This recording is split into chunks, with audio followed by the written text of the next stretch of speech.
E indo nesse assunto, e o caso do Discord, que apareceu no Fantástico, que várias pessoas foram presas, o que você tem aí a dizer sobre isso? Certo. Vamos entrar nesse assunto, vou tomar cuidado com as palavras, esse é um assunto que desmonetiza canal. Não, estou exagerando também, mas é que é pesado. Mas é algo mais pesado mesmo. É bem pesado.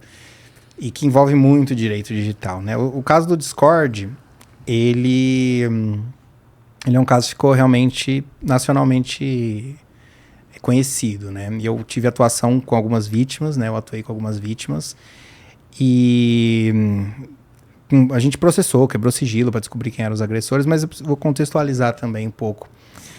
Discord é uma plataforma digital, é uma rede social praticamente para gamers, né? Focado em gamers, o nicho deles é gamers. Exato, como se fosse um Facebook para gamer, que tem os grupos, tem as calls para você conversar no Discord, comunidades. Exato, eu mesmo tenho um Discord com estudantes de direito, com advogados, a gente tem 2.000 pessoas lá, então é um ambiente legal, para você se conectar com principalmente... Para vocês que são influenciadores, né? Eu sou advogado, mas eu tenho um certo público. É muito legal para você se conectar com a sua comunidade. O Discord é muito positivo, né? Só que como tudo no mundo, algumas pessoas, né, distorcem, né? Existiam grupos que faziam esses servidores de Discord, esses grupos de Discord, com o único intuito, realmente, de cometer muitos crimes extremamente absurdos. Pensar as palavras que eu vou utilizar aqui, mas... quer sugerir alguma coisa? Acho que de abuso, né? Abuso, assim... É que as palavras são bem pesadas para o algoritmo, pode... Violência, né? Violência, abuso. Acho que o pessoal que está assistindo entendeu aí. Vai entender, E sempre eram... Que o que mais me chocou nesse caso... Que eram crianças cometendo crimes contra crianças. Então, assim, você via moleque de 14 cometendo crime contra meninas de 11. Assim, então... fugiu totalmente do padrão que a gente tem, né, desse tipo de crime, que seriam geralmente pessoas mais velhas, que ali cometem algum tipo de abuso, aí produzem um material criminoso, né, pornográfico criminoso, e etc. Fugiu totalmente, eram as próprias crianças cometendo, inclusive, crime contra animais, né, o que eles faziam, né, eles começavam a pegar a confiança da vítima, né, chama pra jogar, vamos fazer um negócio, vem aqui e tal. Uma amizade ali. Amizade. Aí a menina ali com 11, 12 anos, o cara fala, manda um nude, manda isso, tarará. A menina mandava, tal, se expunha, mas o moleque ainda não fazia nada. Mas ia pegando confiança. Aí chegava um certo momento que ele perguntava nome pra menina e tal, e eles pegavam o nome, né, com os dados vazados, descobria a família inteira da menina, até os vizinhos, entendeu? A escola que estudava, tudo. E aí começava a ameaçar a menina. Aí virava o capeta, né? Falava, se você não pegar, sei lá, você tem gato aí? Tem um gato. A menina de 11, assim, se você não pegar o seu gato e jogar fogo nele, eu vou mandar suas fotos íntimas pra sua família inteira. Então aqui, fulana, sua mãe, sua tia, sua avó, não sei o quê. Cara, a menina fica desesperada. Assim, um abuso psicológico pra fazer várias coisas. Isso. Engolir veneno. Cara, a maldade dos caras não tinha limite. A criatividade pra maldade não tinha limite. E criança junto ainda. Criança 13, junto, 14 anos. Exato, cometendo esses crimes. Eles chegaram a relatar, inclusive, pra Carla Albuquerque, que é a jornalista lá do Fantástico. Inclusive, fica a recomendação aqui, se vocês quiserem entrevistar ela. A jornalista lá do Fantástico. Ela que fez essas investigações. Ela conta, né, que ela entrevistou, inclusive, os agressores, né? E os agressores chegaram no momento que falaram assim, eu tô viciado em violência, não consigo mais viver sem violência real. Né? Gente, 13 anos, tá? Assim, um negócio punk. Caramba. Acho que o maior choque foi quando descobriram que ele tinha 13 anos, né? Que até então não se sabia, né? Não sabia. Aí o cara falava, faz isso. Aí o cara era muita maldade, né? E aí, a gente já teve no Brasil, isso envolve, né, um pouco do direito digital, nós tivemos as primeiras decisões envolvendo o que a gente chama de estupro virtual, né? Bem antigamente, para ser considerado um crime, né, de estupro, tinha que haver uma conjunção carnal, né? As pessoas teriam que estar no mesmo ambiente, né?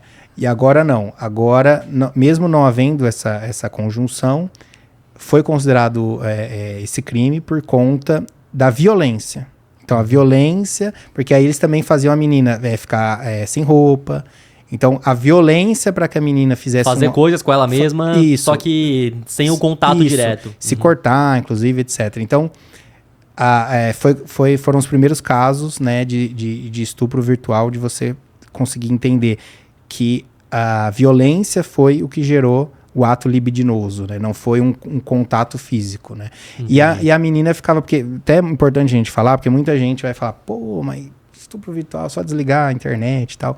Lembrando que a gente está falando de uma criança que não tem a noção, e muitas dessas vítimas, elas estão inseridas num contexto de... sem nenhuma base da família. Então, assim, ela fala, putz, se eu falar pro meu pai, tô ferrada. Então, assim, e ela já não mandou, tinha já apoio. tem material antes pra falar, como que eu posso dizer, ameaçar que vai mandar pra família, Isso, né? então assim, a menina ficava presa nessa situação, né, de não saber o que fazer. Putz, mas se eu falar pro meu pai vai ficar bravo. E aí ela ficava se submetendo. Então, assim, é lógico que a gente... Eu tenho 35 anos. Se alguém... vou fazer isso... se fuder, eu bloqueio. Mas a menina de 11 não tem essa cabeça que a gente tem, né? Então, 11, 12, tinha várias idades. E elas se submetiam a esse tipo de situação. Então, o caso do Discord foi, acho que, o que mais... Foi agora em 2023, né? Que foram presas mais de 140 pessoas. E o que aconteceu, né? Porque quem é menor de idade, 14 anos, não vai conseguir entrar Isso. na... Algumas dessas pessoas são menores de 18, elas não cometem crime pela lei. Elas cometem um ato infracional análogo ao crime. Ou seja, você tem que ir no Código Penal ou no Estatuto da Criança e do Adolescente falar isso aqui é crime que o cara fez, esse ato que ela fez, aí vai lá, é crime. O crime análogo ao estupro, ou o crime análogo à pornografia infantil, tal. Aí coloca. Tá, então ele fez isso aqui. Aí o juiz vai julgar, isso aqui é grave ou não? Vamos supor, não, ele xingou alguém na internet. Não é grave, então ele vou dar uma bronca. Dar uma bronca, o menino já, só de estar na justiça, já fica tremendo já, né? Não, é grave, porque envolveu isso aqui, tal. O restante dos crimes, para não ficar repetindo, senão o algoritmo vai destruir o vídeo. Aí fala, é grave, o crime é grave. Aí ele pode mandar internar, que é a pena equivalente à prisão, vamos dizer assim, que ele vai ser internado, o menor ele é apreendido, ele não é preso. Entendi. Né? Então, mas ele lá naquelas casas. Isso, ele fica apreendido e, nossa, vários menores foram apreendidos e alguns maiores de idade todos foram presos. Tem gente aí com pena já de mais de 30 anos, foi Vai ficar lá mesmo durante muito tempo. Foi punk. E em relação aos pais desses menores, teve alguma punição, algo? Ou não? Não, porque na questão penal, né, existe a diferença entre o civil e o penal, né? A responsabilidade no Brasil, a responsabilidade que vem da lei, existem dois tipos, né? A responsabilidade civil e a responsabilidade penal. A responsabilidade penal, ela é aquela que quando alguém comete um crime e aí tem que pagar com a liberdade, né? Você vai preso. Então, você comete um homicídio, um roubo, enfim, alguma coisa nesse sentido, um crime, responsabilidade penal, você vai preso. A responsabilidade civil não necessariamente é um crime, é um ato ilícito. Você bater no carro de alguém, furou o sinal vermelho, não viu e bateu.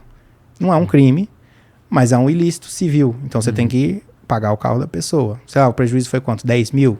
Vai pagar 10 mil. Os pais só respondem quando é civil, então. Aí nesse caso, às vezes um crime gera responsabilidade civil. Então uma não exclui a outra, né? Você não tem, é penal, então não é civil. É civil, então não é penal. Não. Às vezes tem as duas. Às vezes tem só uma, mas geralmente pode ter as duas. Então, no caso da violência psicológica, com absoluta certeza gera responsabilidade civil. Tem que indenizar pelos danos. E tem a responsabilidade penal. Só que eu só fiz essa diferenciação para os pais nunca vão responder penalmente pelos filhos. Porque a responsabilidade penal ela é individual por aquilo que a pessoa faz. Entendi. Você não pode ter um filho que vai cometer um homicídio, você vai responder por isso. Mesmo que ele tenha 11 anos. Não, é ele que vai responder. Agora, você responde civilmente pelos seus filhos. Então a indenização quem paga é o pai. Isso, a indenização quem paga é o pai para os menores de idade. Né? Então, o civil, você sempre vai responder pelo filho, porque você tem pela lei... existe acho que é até engraçado, porque é a mesma lei que embasa às vezes um cachorro morder alguém, né? Que a responsabilidade em vigilando, ou seja, de vigiar. Assim como você tem um cachorro, um pitbull, aí ele vai, sei lá, você esquece ele vai e morde alguém. A sua responsabilidade é responsabilidade em vigilando, ou seja, você tinha a responsabilidade de vigiar o cachorro e não vigiou. Entendi. E a criança é a mesma coisa, você tem essa responsabilidade de vigiar o que ela tá fazendo. Vigiar o que ela está fazendo. Então, se ela for lá e quebrou algo, xingou, bateu em alguém, chutou um carro, você vai ter que pagar. Isso enquadra também para as redes sociais, então, ver o que teu filho tá fazendo, onde que ele acessa, tanto pros dois lados, né, infelizmente, né, então, tanto pro teu filho que às vezes, não que seja o filho de alguém que esteja assistindo, né, mas a criança ou pré-adolescente que tá cometendo algo ruim dentro da internet, tanto para quem tá sofrendo também, por isso que é importante vigiar o celular, ver o que o filho tá acessando, que não tá deixando de acessar, ainda mais criança, pré-adolescente. Que às vezes tá no joguinho, tá no Discord, mas tá passando por esse tipo de situação, né? Eu processei uma pessoa que me xingou no jogo online uma vez, né? E era um cara ali do LoL, né? E ele teve que pagar uma graninha ali. Ah, é? Foi. Mas assim, muitos clientes meus são xingados online, mas quando passa muito do ponto, né? Acusação de crime, essas coisas. Cara, você vai ver, é menor de idade, cara. É gente de 15 anos falando, vou te matar, vou não sei o quê, vou na sua casa, não sei o quê. Quebra o sigilo. Não, pelo amor de Deus, os pais vão me matar. Entendi. Então, assim, tem muito isso. Às vezes a galera acha que não vai achar, não sei o que, ninguém vai ligar. Depende da situação. Tem influenciador. Se for um advogado jogando LOL do outro lado lá. Rapaz, não xinga, não, que o processo. Melhor não xingar. O cara me xingou muito. E primeiro tem que quebrar o sigilo pra descobrir quem é, pra depois. Isso. Então são dois processos, né? Como eu falei, se você tá vou dar o exemplo do LoL, né? Você tá jogando LoL, o cara te xinga, mas tem que ser xingamento criminoso, né? Não pode ser também. Sei lá, vocês não jogam LoL, né? Não jogam. Eu já perguntei isso, mas. Sei lá, o cara chega ali e fala, pô... Seu ruim, horrível. Não, seu merda, você não ganka o mid, né? Vocês não devem saber o que é, mas... sei lá, xingando ali coisa do jogo. Normal, segue o jogo. Agora, teve um cliente meu, que ele é jogador de LoL profissional, inclusive. O cara, ele tava com um bebê recém-nascido. Como ele é conhecido, o cara resolveu ir xingar o bebê. Você falou, eu não quero ficar falando essas palavras, mas vou fazer tais coisas com o seu bebê, e sabia o nome dele, com o fulano, com a sua esposa também. Cara, aquilo ali passou muito. Aí já passou, né? Passou muito do aceitável. Então não é que também, assim, que as pessoas falam, às vezes até me criticam, esse cara aí fica processando negócio de internet. Não é isso. Eu não vou processar, pode até xingar, né? Que quando passa do aceitável, isso aí passou. Eu dou até o exemplo para ninguém falar, não é possível. Não, passou muito do aceitável. Já passou um crime mesmo, exato, falar do meu filho recém-nascido, da minha esposa, pelo amor de Deus, entendeu? Então assim, passou do aceitável. E aí você faz o processo, no LoL no caso, você faz um processo contra a Riot Games, que é a produtora, né, do LoL, que, que tem os servidores e tal, eles vão dar os IPs, aí você vê o IP da Claro, da Vivo, da TIM, aí você vai lá, acessa, processa a operadora e eles te dão um CPF, aí você vai lá. Então, assim, é demorado, é burocrático, putz, mas... tem que passar do limite mesmo. Tem que passar muito do limite. Geralmente as pessoas que processam gastam mais do que vão ganhar, mas às vezes é uma questão de justiça. Fala, cara, eu quero esse cara punido, eu quero que ele seja condenado, porque... mas às vezes é muito burocrático, às vezes dá problema na identificação do IP, aí não dá para identificar e a rede social é multada. Então, assim, são muitas burocracias. O ideal seria se com o nick você conseguir descobrir se tem essa possibilidade. Às vezes o cara é streamer, abriu alguma live, já fez alguma coisa, postou algum vídeo e fica mais fácil. Se você souber quem é, você pode processar direto. Agora, você não sabe quem é, só o nick por trás, não é uma figura pública, lá, é mais difícil. No Twitter também, tem lá o Goku...